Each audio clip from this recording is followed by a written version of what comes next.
Yes sir! Yeehaw!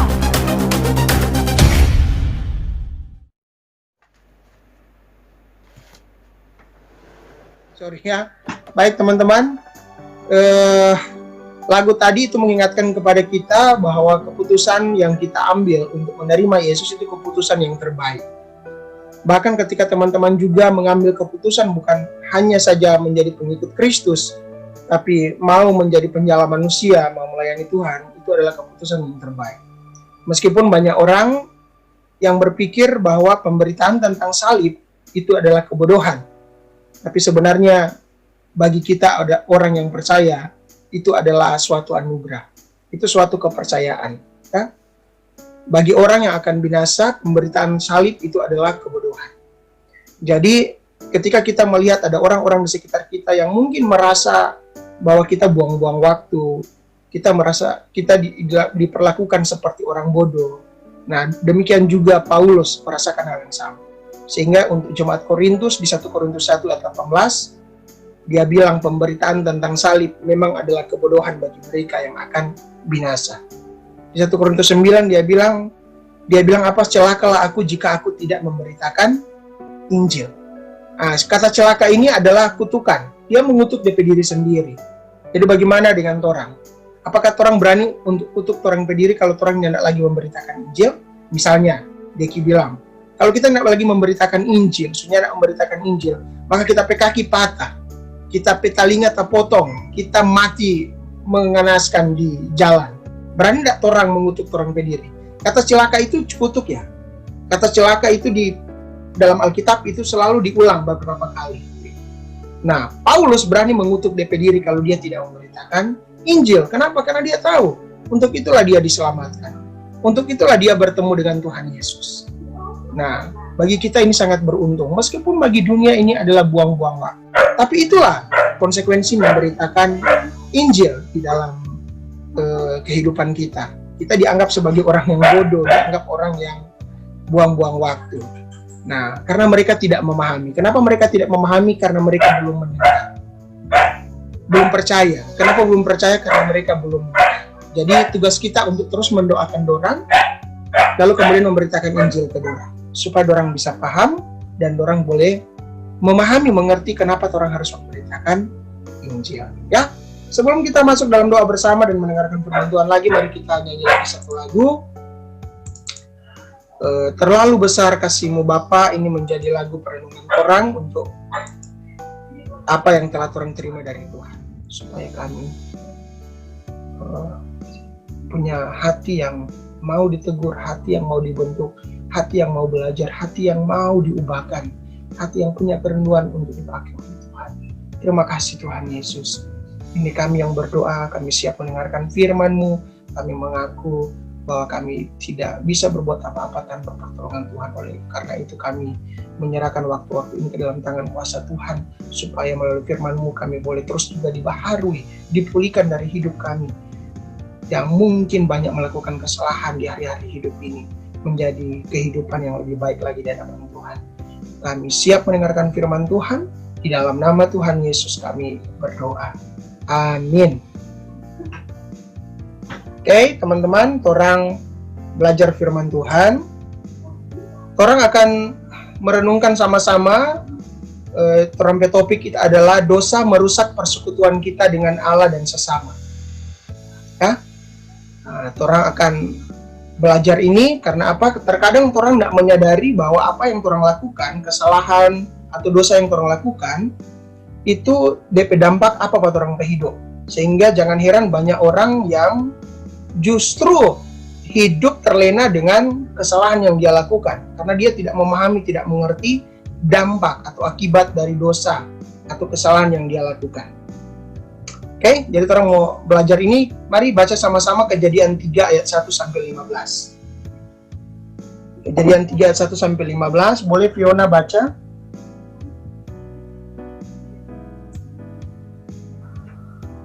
Kejadian 3 ayat 1 sampai 15. Ya.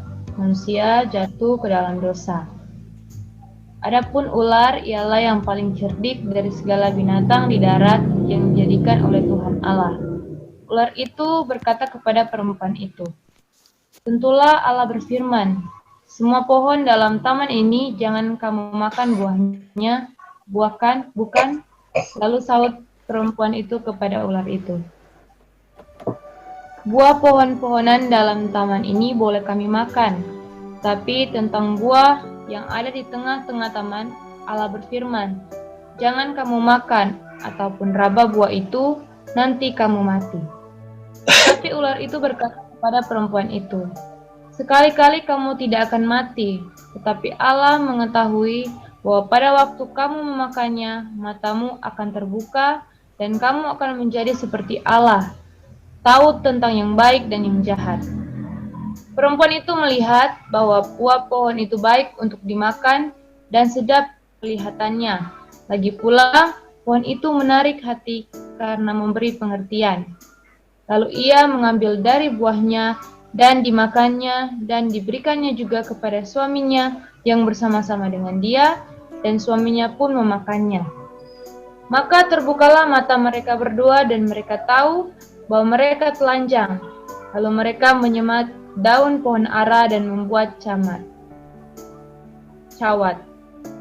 Ketika mereka mendengar bunyi langkah Tuhan Allah yang berjalan-jalan dalam taman itu, pada waktu hari sejuk, bersembunyilah manusia dan istrinya itu terhadap Tuhan Allah di antara pohon-pohonan dalam taman. Tetapi Tuhan Allah memanggil manusia itu dan berfirman kepadanya, "Di manakah engkau?" Ia menjawab, "Ketika aku mendengar bahwa engkau ada dalam taman ini, aku menjadi takut karena aku telanjang, sebab itu aku bersembunyi." Firman-Nya, "Siapakah yang memberitahukan kepada kamu bahwa engkau telanjang? Apakah engkau makan dari buah pohon yang kularang engkau makan itu?" Maka manusia itu menjawab, "Perempuan yang kau tempatkan di sisiku, dialah yang memberi dari buah pohon itu kepadaku, maka aku makan." Kemudian berfirmanlah Tuhan Allah kepada perempuan itu, "Apakah yang telah kau perbuat ini?" Jawab perempuan itu, "Ular itu yang memperdayakan aku, maka aku makan." Lalu berfirmanlah Tuhan Allah kepada ular itu, "Karena engkau berbuat demikian, terkutuklah engkau di antara segala ternak dan di antara segala binatang hutan, dan perutmulah kau akan menjalar, dan debu tanahlah akan kau makan seumur hidupmu.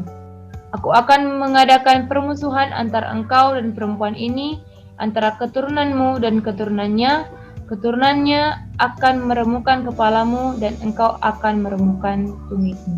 Oke, terima kasih Fiona. Jadi terambil tema dosa merusak persekutuan kita dengan Allah. Nah, di Kejadian 3 ini menjelaskan awal bagaimana manusia jatuh ke dalam dosa. Nah, disinilah kemudian kita juga melihat di ayat yang terakhir yang tadi Fiona ada baca, di ayat 15, itulah pertama kali Allah menyampaikan janji akan adanya juru selamat. Nah, itu Injil dimulai dari situ. Berita sukacita, berita kabar baik terhadap manusia yang jatuh ke dalam dosa itu dimulai dari Kejadian 3 ayat 15. Ya, Kejadian 3 ayat 15. Itu Injil yang pertama yang diberitakan. Nah, kabar baik itu ternyata datang tidak lama, bahkan sesaat ketika manusia jatuh ke dalam dosa, kabar baik itu datang, dan itu datang sendiri dari Allah. Nah, betapa besar kasih Allah, kemurahan Allah kepada kita, meskipun kita melakukan dosa, tapi Dia punya janji. Dia memberikan kita jaminan bahwa meskipun kita jatuh ke dalam dosa, kita akan mendapatkan kesempatan untuk menikmati yang namanya keselamatan. Ya, nah, orang bisa lihat di sini manusia jatuh ke dalam dosa, Adam dan Hawa jatuh ke dalam dosa, itu melanggar apa? Perintah Allah. Perintah yang mana? Hanya satu DP perintah. Jadi nyandak tanggung-tanggung Tuhan usir meskipun dia hanya melanggar satu perintah. Sebenarnya Tuhan tahu Adam dan Hawa ini mau makan, tapi Tuhan kenapa kasih biar? Oh, ini kan pertanyaan kadang-kala jaga datang, toh? Karena kita diberikan Tuhan kehendak bebas. Kita bukan karena Tuhan ciptakan lalu kemudian dijadikan robot.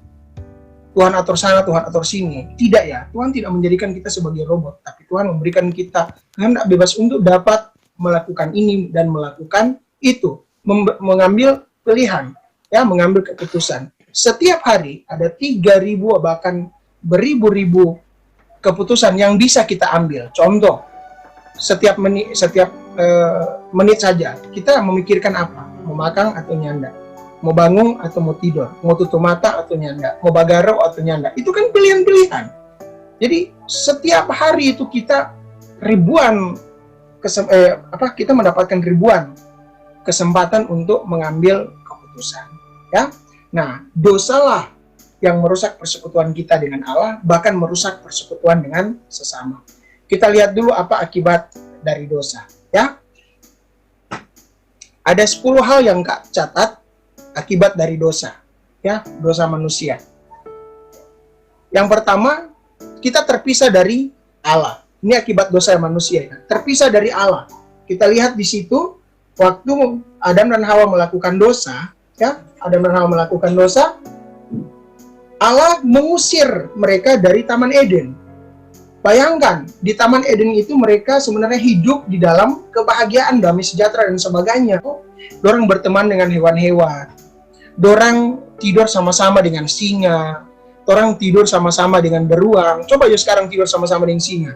Kalau yo anak singa mau hantam, mau makan, toh. Jadi terpisah dari Allah. Akibatnya apa? Akibatnya mengalami apa? Kutukan, ya. Kutukan. Perempuan akhirnya melahirkan dengan susah payah. Laki-laki harus bersusah payah untuk mencari pekerjaan, mencangkul tanah, bekerja menjadi apapun itu, ya, untuk mencari biaya hidup. Jadi beda dengan hidup bersama-sama dengan Allah. Terpisah dari Allah juga itu menunjukkan bahwa Allah ada dalam kesucian, maha kudus, maha suci. Sementara kita manusia yang terpisah dari Allah itu menjadi apa? Najis, menjadi kotor, ya. Akibatnya apa? Akibatnya itu mendatangkan murka Allah. Jadi yang kedua, mendatangkan murka Allah alias maut. Dulunya kita hidup sama-sama dengan Allah, tapi karena dosa kita, dosa Adam dan Hawa, dan kita yang ada di dalamnya ini juga menjadi turunannya, kita mendapatkan dosa turunan, dosa warisan. Makanya firman Tuhan berkata, sejak di dalam kandungan, kita sudah dikandung di dalam dosa. Yang ketiga itu merusak citra manusia. Jadi manusia diciptakan serupa dan segambar dengan Allah. Kemuliaannya itu sama, serupa dengan Allah. Ya, dia punya kemuliaan. Tapi ketika dia bikin dosa, dia makan, dia melanggar perintah Allah, jangan makan itu buah dari pohon di tengah-tengah Taman Eden itu, maka citra manusia, kemuliaan Allah yang ada pada manusia itu rusak. Kehilangan kemuliaan Allah kalau menurut Paulus di Roma 3:23, semua orang telah berbuat dosa dan telah kehilangan kemuliaan Allah, ya. Jadi hilang itu kemuliaan Allah, citra Allah itu rusak. Maksudnya begini, nah, Miral misalnya mau berkaca, toh? Miral berkaca di cermin, yang kelihatan siapa pemuka? Miral, toh? Nggak mungkin kelihatan Cika pemuka, ya. Jadi Miral pemuka, jadi artinya orang gambaran ini itu sama dengan gambar Allah. Tapi coba kasih pica itu cermin, ratakan, gambar itu masih utuh enggak? Soalnya enggak, so rusak. Dapat lihat terkotak-kotak. Begitulah keadaan kita ketika kita melakukan dosa. Gambar Allah, rupa Allah yang ada kepada kita itu rusak akibat dosa. Jadi citra diri kita itu rusak. Keempat, dosa itu membuat hubungan manusia dan sesama menjadi rusak. Perhatikan, waktu Hawa dia makan buah, lalu Adam datang, apa nggak ada makan itu? Hawa bilang, oh ini tuh buah yang Tuhan ada larang, enak kata. Ya jadi apa-apa juga, enak mati jo. Lalu dia bujuk Adam untuk makan. Adam pun makan. Apa yang dimaksud membuat hubungan manusia dan sesamanya menjadi rusak? Waktu Tuhan datang, kan Tuhan tanya, kenapa mau makan? Lalu kemudian mulailah dorang saling melemparkan kesalahan. Hawa bilang bagaimana? Adam bilang bagaimana? Kita mau makan bagaimana? Hawa, Tuhan ada ciptakan yang tempatkan pak kita itu, dia yang ada kasih makan pak kita. Tuh. Dia salahkan si Hawa. Baru kemudian apa? Dia salahkan lagi pak Tuhan, ini luar biasa. Dia salahkan Hawa yang ada kasih makan, dia salahkan Siapa suruh Tuhan ciptakan Pak ini Hawa? Pergi dampingi Pak kita. Aduh, ini orang yang kurang ajar dan tahu diri ini. Lalu kemudian apa lagi? Si Hawa ditanya, ada apa? Itu ular, itu dia salahkan Pak ular. Dan tahu ular mau salahkan pas apa? Tapi ular dia salahkan pas apa? Karena ular tahu memang dia iblis, dia yang merayu ini si Hawa. Nah, manusia itu kalau sudah bikin dosa, dia akan mencari cara untuk membela diri, untuk kelihatan benar. Ya, mulailah dia mencari cara. Cara itu banyak sekali supaya dia kelihatan benar. Nah, ini penyakit manusia. Apapun yang akan dia bikin untuk membuat DP diri itu tetap menjadi benar di hadapan orang lain. Maka dia akan mencari-cari kesalahan. Karena inilah, karena itulah, karena inilah, dan sebagainya. Ya, ini penyakit orang. Lalu kemudian apa? Mengalami penderitaan. Dosa membuat manusia mengalami penderitaan. Penderitaannya apa ke Adam dan Hawa? Diusir. Bayangkan, dulu tinggal duduk. Nyenak mau bekerja. Bergaul dengan binatang-binatang. Nyenak pernah takut. Oh, kalau sekarang jangankan baku dapatin singa, baku dapatin ular kasiljo atau cacing, balom-balom kakarlak balom. Apalagi singa. Belum lagi, dorang harus mau cari makanan apa? Mau berkebun, tanam lagi. Itu pun syukur-syukur menghasilkan yang baik. Oh, kalau rusak DP hasil tani, ya tanam lagi. Begitu lagi bekerja, ya sekarang nggak ada lagi mau dia anak Tuhan, mau dia anak iblis, tetap mesti bekerja supaya menghasilkan uang.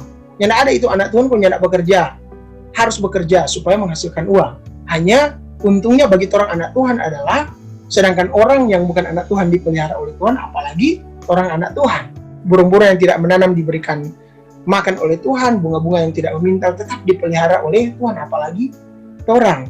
Tapi tetap saja kan, penderitaan itu selalu orang alami. Cuma bedanya adalah bagi orang percaya, penderitaan itu sebuah karunia, anugerah. Ya. Jadi kalau orang yang mau lari dari penderitaan, dia berarti mau lari dari anugerah, menolak karunia. Ya. Baru kemudian adanya penghakiman. Ingat, dosa yang kita lakukan tetap akan dihakimi. Nah, makanya kita bersyukur bahwa setiap orang yang sudah percaya kepada Kristus, dosanya sudah dihakimi. Dihakimi di mana? Di kayu salib. Semua dosa kita, dosa dulu sekarang akan datang, sudah selesai dihakimi di kayu salib kepada Yesus Kristus. Makanya penghakiman atas dosa itu hanya ada di dua tempat. Satu neraka, satu salib. Orang mau pilih mana? Kalau orang percaya Yesus, berarti orang percaya bahwa orang berdosa sudah dihakimi di kayu salib. Karena semua sudah ditanggungan oleh Tuhan Yesus. Tapi kalau tidak percaya, berarti orang siap-siap mengalami penghakiman. Bayangkan kengerian akibat dosa manusia. Ya. Tapi syukur kepada Tuhan bahwa Tuhan menjanjikan juru selamat, yaitu Yesus Kristus. Yesus adalah Allah yang jadi manusia itu, dialah yang tebus kita dari dosa kita. Kenapa? Orang setahu toh, kenapa dia harus jadi manusia? Kenapa dia harus mati di kayu salib? Karena dia tahu tidak ada satu orang pun yang dapat menghapus dia punya dosa.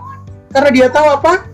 Karena dia tahu tidak ada seorang pun yang dapat menyelamatkan DP diri, yang dapat pikul DP dosa. Makanya dia sendiri yang jadi manusia. Kenapa dia harus jadi manusia?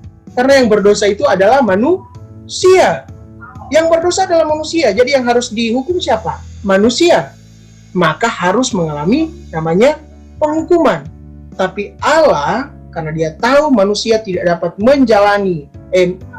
menyelamatkan DP diri, menebus DP diri, maka dia sendiri yang mengambil inisiatif. Dia datang ke dalam dunia ini. Baru kemudian akibat dosa manusia itu apalagi? Timbulnya rasa takut, ketakutan. Orang habis bikin salah, misalnya habis bikin salah melanggar papa dan mama perintah. Takut toh? Ada ketakutan, Tuhan ini papa dan mama dapat tahu. Habis orang ini, dapat hantam orang. Orang habis bikin kesalahan, orang takut. Bahkan baku dapat pun orang yang orang bikin akan salah itu takut. Karena apa? Karena orang sudah bikin kesalahan pada orang. Nah, dosa yang orang lakukan itu membuat orang takut. Mengalami ketakutan. Baik ketakutan kepada Tuhan, ketakutan juga kepada manusia. Contoh, Torang habis bikin dosa. Giliran kemudian torang mau berdoa sama-sama. Di dalam hati itu bergejolak, Tuhan, kita mau menghadap Tuhan, kita habis bikin dosa. Ya? Dan Kak rasa semua orang itu pasti mengalami itu. Kalau sudah ada ketakutan, maka apa yang terjadi? Orang hidup itu sudah akan lagi fokus. Maksudnya tidak akan merasakan damai sejahtera, sukacita, dan sebagainya. Baru kemudian akibat dosa manusia juga, itu apa? Karma atau tabur tuai, bukan tabu tuai ya, tabur tuai. Galatia 6 ayat 7 jelas ada bilang, jangan sesat. Ya, Allah tidak membiarkan dirinya dipermainkan. Apa yang engkau tabur itu akan engkau tuai. Baik orang yang percaya kepada Kristus maupun orang yang tidak percaya, tetap akan mengalami yang namanya tabur tuai. Karena setiap kesalahan pasti ada bagiannya. Apakah itu hukuman atau apakah itu ganjaran. Ya. Tapi ingat, dosa yang kita lakukan, kesalahan yang kita lakukan, itu tidak bisa dibayar dengan kebaikan. Kenapa? Karena Allah tidak bisa disogok oleh kebaikan. Tidak bisa disogok dengan kita rajin ibadah, dengan kita rajin melayani, rajin baca Alkitab. Tidak bisa disogok dengan itu. Meskipun kita kelihatan baik di hadapan manusia, manusia itu puji-puji kita, itu tidak bisa menyogok kita, menyogok Allah. Karena Allah yang tahu, dosa tetaplah dosa, kebaikan tetaplah kebaikan. Dosa tetap akan ada dampaknya, dan kebaikan juga tetap ada dampaknya. Upah dosa itu maut bagi orang yang tidak percaya, tapi bagi orang yang percaya juga punya ganjaran. Yang bagian-bagian tadi misalnya mengalami penderitaan, membuat hubungan manusia dengan sesama rusak, timbulnya ketakutan, ya ada karma. Itu bagian-bagian juga yang bisa dirasakan oleh orang-orang yang sudah percaya Yesus, yang melakukan kesalahan. Ya, sebagai apa? Ganjaran. Sebagai ganjaran, bukan lagi sebagai hukuman. Yang kesembilan, merusak hubungan manusia dengan alam. Ya, jadi dosa yang kita lakukan, kesalahan yang kita lakukan, itu dapat merusak hubungan manusia dengan alam. Coba orang buang-buang sampah sembarang. Bukankah itu merusak hubungan manusia dengan alam? Nah, kalau merusak hubungan manusia dengan alam, itu berakibat apa? Banjir, longsor, banjir bandang, dan sebagainya. Nanti setelah ini terjadi, baru mulailah orang mau bilang, oh ini Tuhan sehukum buat orang. Ini. Padahal orang sendiri yang beke. Yang ke-10, mendatangkan ganjaran. Nah, mendatangkan ganjaran itu seperti apa? Doa kita tidak dikabulkan. Ya, Tuhan bilang tidak. Kenapa Tuhan bilang tidak? Mungkin itu bukan kebutuhan kita, tapi mungkin itu juga pelajaran bagi kita. Supaya apa? Supaya kita tahu menghargai Tuhan.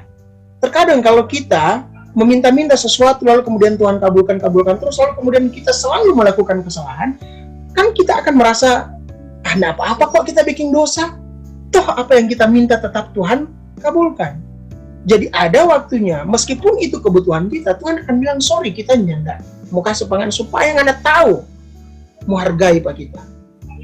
Dan tahu bagaimana disiplin bersama dengan Tuhan Yesus. Contoh, terkadang orang meminta sesuatu, tapi apa yang orang minta itu datangnya terlambat menurut kita ya, menurut kita.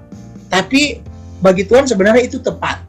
Tapi kadang-kala orang misalnya butuh hari Jumat, datangnya mungkin hari Minggu. Orang butuh bulan ini, tapi datangnya misalnya bulan itu. Bisa saja itu ganjaran, bisa saja itu pelajaran. Nah, apapun yang terjadi Pak orang, kalau orang menyadari ini, orang tetap akan mengucap syukur. Karena setiap ganjaran itu mendatangkan kebaikan. Setiap ganjaran itu mendatangkan sesuatu yang berharga.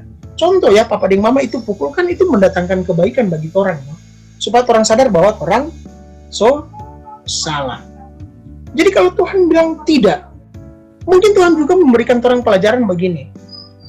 Supaya orang menyadari bahwa contoh orang tahu atur waktu untuk datang misalnya dalam setiap kesempatan, dalam setiap ibadah, ya.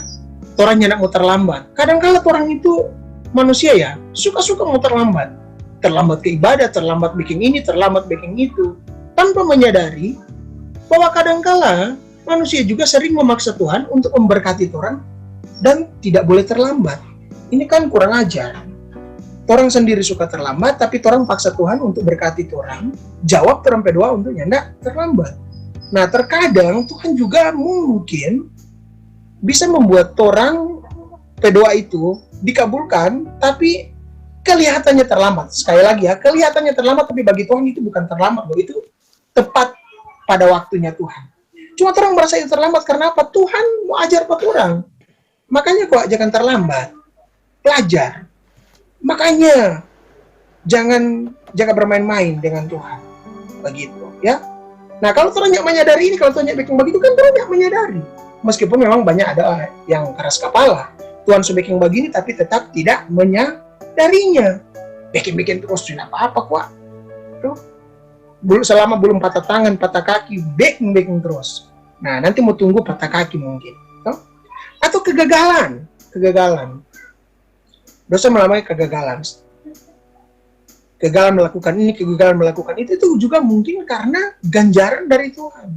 Nah, ganjaran itu mungkin misalnya Tuhan mau kita melakukan ini. Tuhan mau kita ada di sini, tapi justru kita memaksakan diri kita untuk mengikuti kehendak kita. Nah, teman-teman, nggak fokus dengan Allah itu dosa loh, kesalahan loh. Kalau Tuhan nggak fokus dengan Allah, berarti fokus dengan diri sendiri atau fokus dengan yang lain, itu dosa. Maka kegagalan itu bisa dibuat Tuhan, bisa diizinkan Tuhan terjadi untuk membuat orang menyadari hal itu. Ya, ganjaran berikutnya juga apa? Tidak mengalami damai sejahtera. Karena mungkin tadi ketakutan karena sudah berbuat dosa, sudah mengalami damai sejahtera. Berapa banyak orang yang punya harta yang banyak, berapa banyak orang yang punya jabatan popularitas, tapi kehidupannya tidak sejahtera. Berapa banyak orang yang mengalami kesuksesan, tapi hidupnya tidak sejahtera, tidak bahagia. Kehidupannya selalu diselumuti dengan apa? Perkelahian, iri hati, dapat lihat orang sana iri. Dia nggak puas, padahal sebenarnya dia ada. Itulah karena dosa. Dosa iri hati, dosa dendam, dosa itu yang membuat orang mengalami namanya apa? Kehilangan damai sejahtera. Jadi tidak mengalami damai sejahtera itu bisa dirasakan oleh siapa saja, meskipun dia orang kaya, meskipun dia punya jabatan, meskipun dia punya ini dan itu, dia bisa mengalami hal ini. Makanya harta, jabatan dan apapun tidak membuat kita itu menikmati damai sejahtera. Karena banyak orang juga yang bakal lain cuma gara-gara harta. Berapa banyak kakak dan adik baku bunuh gara-gara harta. Berapa banyak anak-anak sekarang yang ajukan gugatan di pengadilan kepada orang tua gara-gara harta. Jadi apa gunanya itu harta yang banyak kalau orang tidak mengalami kebahagiaan? For apa lah itu? Kata orang bersyukur, meskipun orang hidup seadanya, orang mengalami damai sejahtera. Baru kemudian mengalami sakit penyakit. Ganjaran juga terhadap kita itu sakit penyakit. Yang mau sakit bagaimana kalau orang burako mau makan? Makan kan itu untuk apa? Tujuan makan itu untuk apa? Untuk sehat, bukan untuk kenyang. Kalau untuk kenyang, relatif itu. Ada yang makan 2 ember, ada yang makan 2 belanga, nyandak kenyang-kenyang. Makan itu untuk sehat. Kalau makan untuk sehat, maka 1 piring itu sudah cukup. Nggak apa-apa sekali-sekali kalau ada acara, 2-3 piring itu boleh. Tapi kalau misalnya tiap hari, bagi-bagi terus, di rumah terus, nyerali ini papa dia mau belum makan, orang ambil semua, makan 1 belanga, di belanga orang rako. Dalam pelayanan, makanya di pelayanan itu selalu ada aturan. Makanya begini ya, jangan menolak itu makanan. Jangan begini. Akhirnya apa? Karena terlalu banyak makan, apalagi makan daging, kolesterol. Sudah kolesterol, makan terus, stroke. Mau bagaimana deh kalau begitu? Darah tinggi, supi, dan sebagainya. Gara-gara makanan. Ingat, Tuhan tidak membiarkan dirinya dipermainkan. Ditegur 1-2 kali. Kalau nyanda dengar, Tuhan akan ajar. Bagaimana Tuhan mau ajar? Sakit penyakit kalau nyanda lagi membuat orang menyadari orang berkesalahan, kegagalan membuat orang tidak menyadari dan memahami cara Allah untuk menegur orang, doa tidak dikabulkan, tidak membuat orang sadar, maka yang terjadi apa? Kematian fisik. Daripada bikin sakit kepala, mari pulang. Sejak melayani Tuhan, sama dengan siapa bilang, Pak Sandi bilang, Pak Sandi ketua almarhum, waktu baku dapat dengan orang, oh masih hidup dang. Oh iya no masih hidup, kayak pas melayani. Itu deh, karena kok kita sibuk ini sibuk itu. Oh kalau kesunyian melayani, kayak apa masih hidup? Waduh itu luar biasa lah. Luar biasa nih Pak Sandi kalimat ini. Artinya Alkitab kan bilang kita diselamatkan untuk berbuat baik, dan perbuatan yang paling baik itu adalah memberitakan Injil, melayani Tuhan. Nah, kalau saya melayani Tuhan, ngapain lagi mau hidup? Kalau masih hidup, kenapa tidak melayani Tuhan? Maka Tuhan bilang, pulang Jo, kematian fisik. Jadi jangan main-main dengan Tuhan. Ketika ganjaran Tuhan dikasih, mungkin tahun ini Tuhan kasih ganjaran, tahun depan itu Tuhan ganjar, tahun depan 5 tahun berturut-turut Tuhan ganjar. No, 5 tahun itu agak lama, jadi orang hari ini apa-apa, masalah kok selesai, bikin terus. Tuhan bilang, no, so cukup ngana, sini Jo. Ingat ya, kebaikan yang kita lakukan tidak membuat kita dapat menyogok Allah untuk tidak mengganjar kita. Jadi jangan sampai orang berdusta ini hari, lalu kemudian besok orang mau jujur atau besok orang melakukan kebaikan dengan harapan supaya terempe kebohongan yang kemarin itu dilupakan oleh Allah. Oh nyanda, Tuhan ya sama dengan manusia yang bisa disogok, nggak bisa. Kebaikan tetap kebaikan, kesalahan tetap kesalahan. Papa dan mama misalnya ya, suruh cuci piring. Kontraknya cuci piring, orang slaber itu muka. Papa dan mama oke bilang, oh bagus karena slaber. Pas papa dan mama pergi di tempat cuci piring, waduh nampak piring talimburang. Kira-kira papa dan mama bilang bagaimana? Nah apa yang penting karena slaber, biar jadi piring kotor begini. Apakah mau bikin begitu? Papa dan mama pasti akan bilang begini, ngana selin, ada suruh cuci itu piring, ngana pi baking itu yang lain. Tetap orang dapat raku karena ada baking kesalahan. Di satu sisi, slaber itu tetap nanti orang mau dapat pujian. Misalnya, ketika ada orang datang, ih, bersih ini rumah. Papa Dema akan bilang begini, oh iya, selin yang ada apa? Yang ada apa di penama yang kasih bersih. Dapat pujian tuh. Pas masuk di belakang itu tamu, oh Tuhan kayak ini rumah kotor, dapat kotor. Itu loh, itu anak itu pemalas. Jadi, kesalahan itu tetap dapat ganjaran, dan kebaikan itu tetap juga dapat jadi bagian.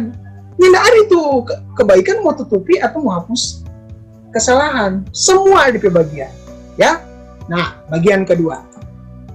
Tenang ya, masih lama ini kasih. Kalau begitu, apa yang Allah lakukan saat menemukan manusia berdosa menurut Kejadian 3 ayat 1-15 tadi?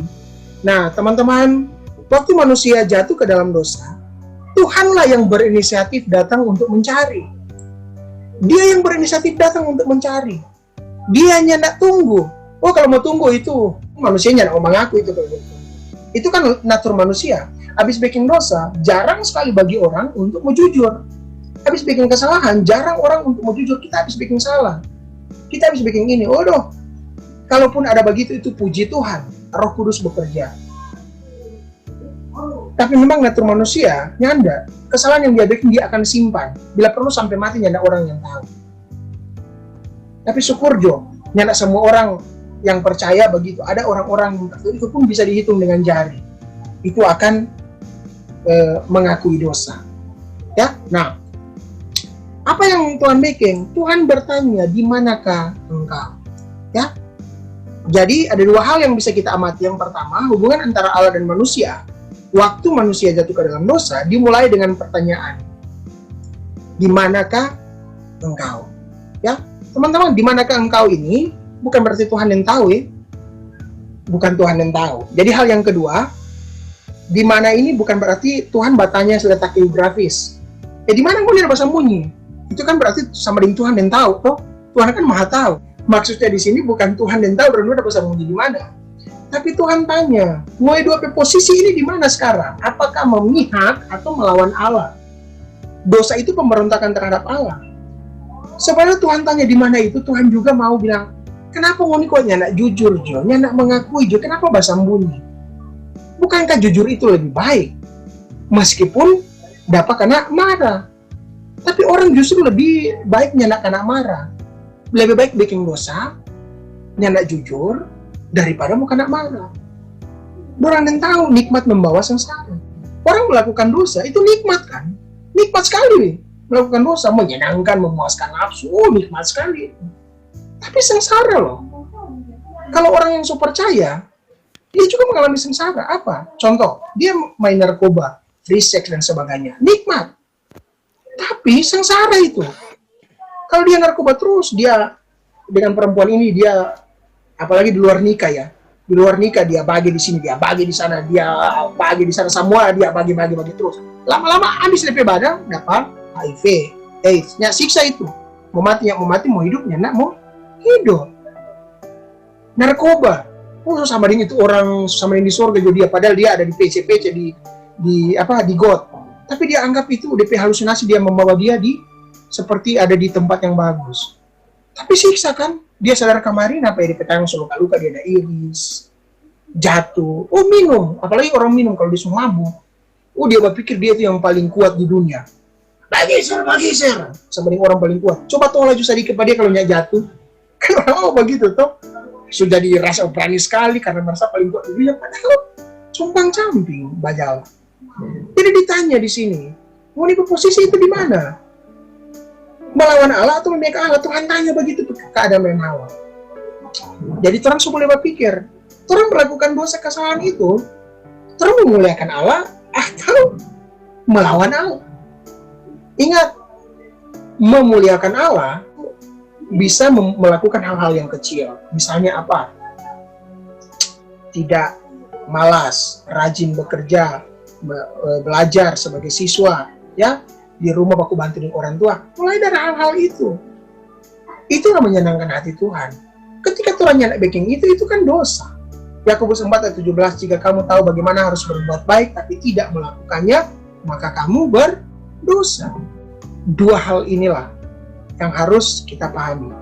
Dan pertama kali Allah datang, dia berinisiatif datang. Bahkan itu pun dia janjikan di Kejadian 15. Aku akan mengadakan permusuhan antara engkau dan perempuan ini, antara keturunanmu dan keturunannya akan meremukkan kepalamu dan engkau akan meremukkan tumitnya. Itu adalah janji Allah akan adanya juru selamat kepada manusia yang berdosa. Yaitu apa? Berfokus kepada Kristus yang adalah Allah yang menjadi manusia, dia rela mati, dia menderita untuk tebus kita dari dosa-dosa kita. Kalau begitu, yang terakhir, bagaimana sikap kita terhadap dosa? Tentu yang pertama menolak. Jangan terima. Tentu tolak. Nah, ini mau tolak ini agak susah, ya, agak susah. Karena kan kenikmatan tuh susah sekali mau menolak. Apalagi kalau disertai dengan sekali-sekali kuah, sekali-sekali oke baking, besok lagi sekali-sekali, jadi sekali-sekali tambah sekali-sekali, tambah sekali-sekali, tambah sekali-sekali, jadilah sekali-sekali. Sudah jadi banyak toh. Lama-lama menjadi bukit. Memang orang yang mau lepas dari dosa, tapi paling tidak orang harus berani menolak. Kalau orang sudah tahu itu dosa, berani tolak, jangan baking, berani tolak. Kalau misalnya ada yang panggil untuk berdusta, berbohong, berani tolak. Karena itu dosa. Ini kan untuk kebaikan. Oh Tuhan, tidak ada itu dusta untuk kebaikan. Dusta ya dusta. Kebaikan ya kebaikan. Ini kan untuk sesuatu yang baik. Tidak. Dusta tetap dusta. Ya. Tapi kalaupun orang yang menolak dosa, tetap harus terima dia punya konsekuensi. Dia punya ganjaran. Berani menolak. Makanya orang perlu yang namanya sikap jujur. Wah, ini kejujuran ini jarang sekali orang mereka. Yang ada pak orang banyak, cuma ada sedikit orang yang jujur. Padahal orang tahu, meskipun kejujuran itu DP dampak itu nyandak bagus, DP dampak mungkin sakit, tapi sebenarnya DP tujuan itu untuk jujur, ya, dia akan mengalami sesuatu yang luar biasa. Kak, kasih contoh.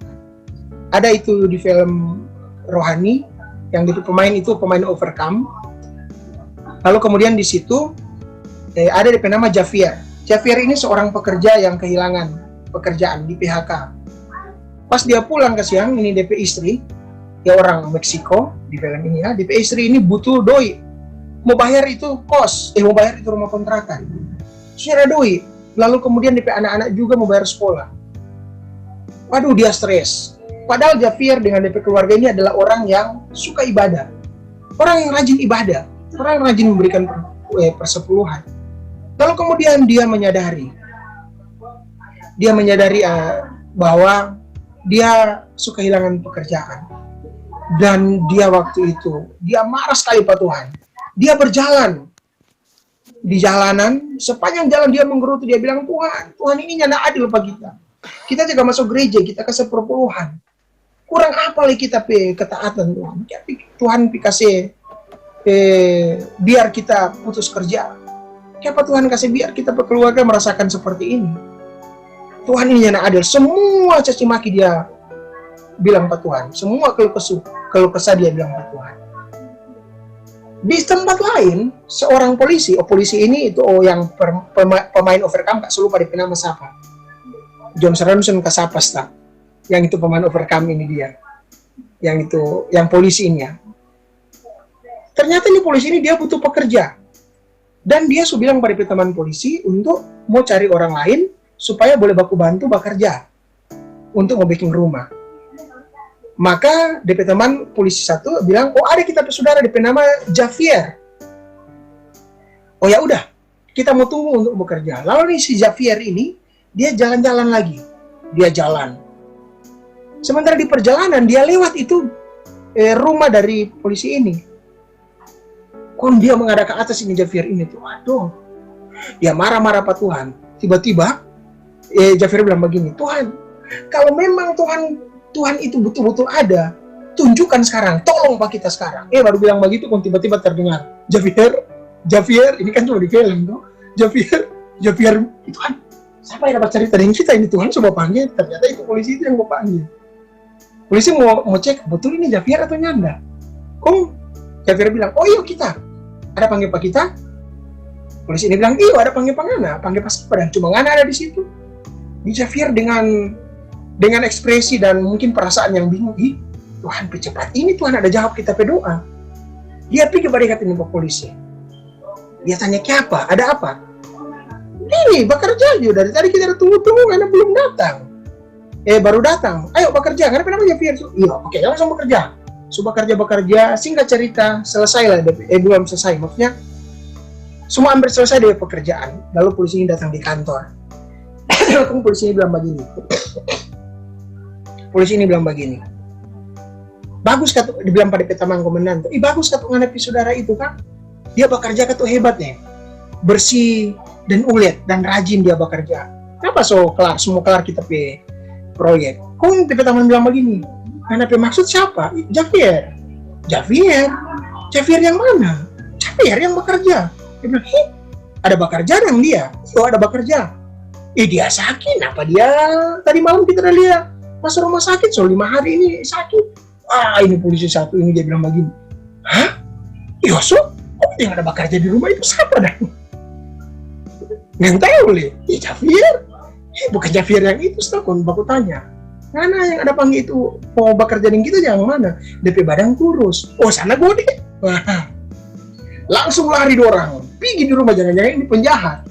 Pergi datang, tanya. Kenapa Javier? Iya Javier. Ngana betul tahu bekerja? Iya kita tahu bekerja. Dia tanya-tanya semua. Ngana apa saudara yang dia? Nyanda. Tapi bukan Ngana yang kita panggil bekerja. Bukan kita. Kenapa Ngana panggil dan Pak kita di jalan? Maksudnya begini, kejujuran pertama dari Javier ini adalah dia nyanda takut mengaku bahwa dia Javier, tapi dia bukanlah saudara dari itu polisi teman. Dia nyanda takut untuk mau dapat marah. Dia betul-betul jujur bahwa dia Javier dan dia memang pekerja, tapi dia dan tahu apa dia ada di sini. Cuma satu hal di film itu dia bilang begini.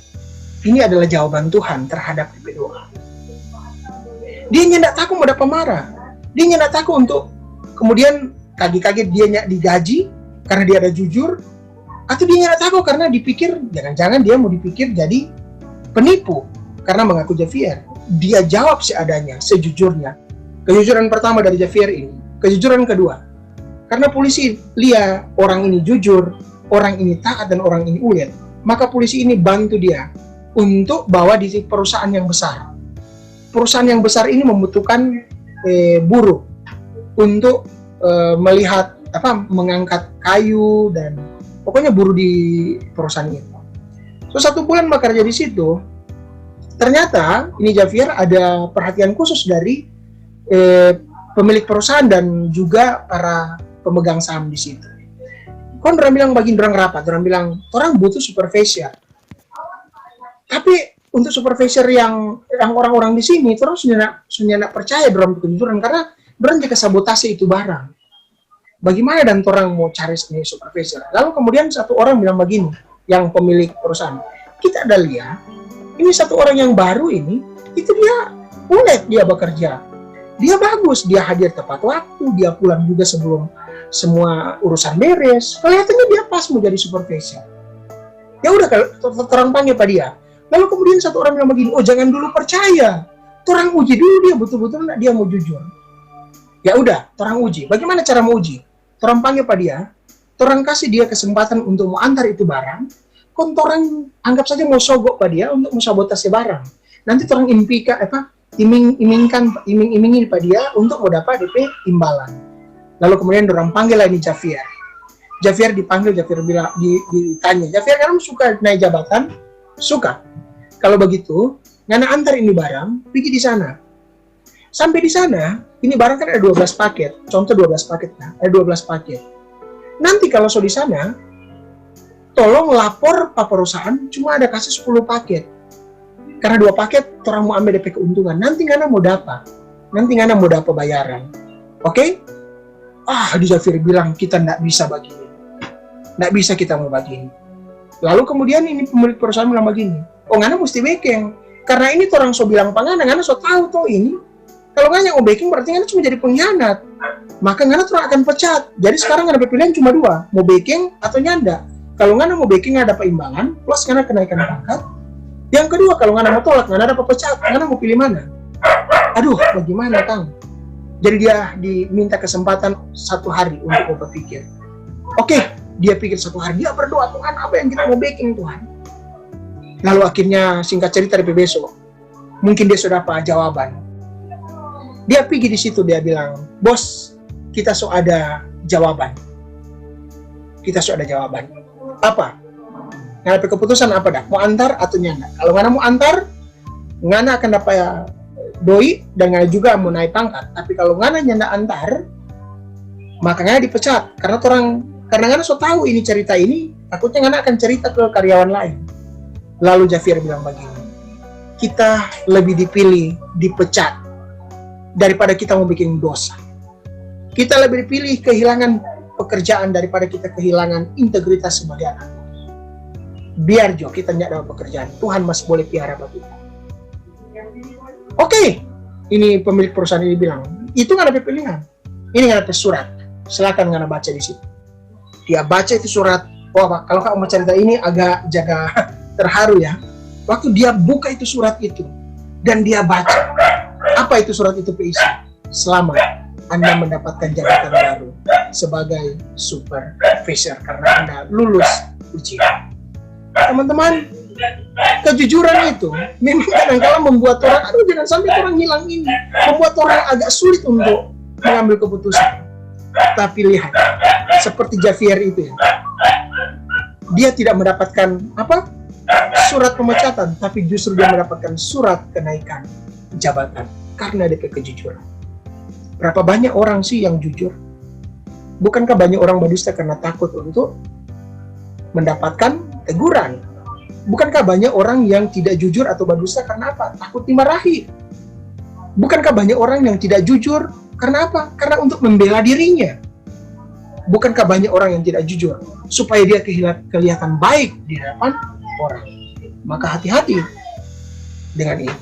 Oleh karena itu, sikap yang benar, akui dosa kita di hadapan Tuhan. Jujur di hadapan Tuhan. Meskipun orang yang mau jujur, sebenarnya Tuhan tahu kok. Tuhan tahu. Tapi kenapa orang perlu mengakui dosa? Sama dengan papa dan mama. Mungkin papa dan mama tahu orang bikin salah. Dan itu tidak membuat orang hubungan antara anak dan papa itu hilang sebagai anak dan orang tua. Tapi bukankah persekutuan itu bisa rusak? Kalau papa dan mama tahu orang bikin kesalahan, coba minta doi pada orang. Pak, minta dang doi yang tadi itu bilang, mau Jok? Tukang memaki begitu, dia jangan dengar, malas begitu, minta-minta doi, bicara doi sendiri. Tuh. Apalagi kalau orang bikin kesalahan, Tapi coba orang mengaku, Pak, Papa dan Mama, Pak, iya Pak, kita sudah bikin salah Pak. Kita mengaku no kita salah. Tapi ingat, jangan cuma mengaku. Ketiga itu menyesali dan merubah sikap. Mesti sesali ya. Kita menyesal, kita sudah bikin sakit hati Papa dan Mama. Sama seperti kita menyesal, kita sudah melakukan ini Tuhan. Sudah menyakiti Tuhan, kita lalai. Kita kadang-kala main-main dengan Tuhan. Kita tidak jujur di hadapan Tuhan. Kita menyesali ini Tuhan. Jadi akui dosa, menyesali. Dan ingat, harus juga berani merubah sikap. Karena penyesalan tanpa adanya perubahan, itu omong kosong. Penyesalan itu harus disertai dengan perubahan sikap. Karena kalau penyesalan tidak disertai dengan perubahan sikap, itu main-main. Dan yang keempat, berkomitmenlah untuk tidak mengulanginya lagi. Ya, jangan hanya kasih dengar ke orang, tapi kemudian setelah itu, apalagi kalau orangnya tidak dengar, orang backing lagi. Nah, ini main-main. Ya, Tuhan tidak membiarkan dirinya dipermainkan. Jadi ambil komitmen untuk tidak mengulangi kesalahan itu lagi. Meskipun memang tetap ada celah bagi kita untuk dapat mengulangi. Tapi kalau itu sengaja kita lakukan, siap-siap Tuhan ambil. Ya, ingat komitmen yang kita ambil itu tidak memenjarakan orang. Komitmen yang kita ambil juga tidak mengikat orang.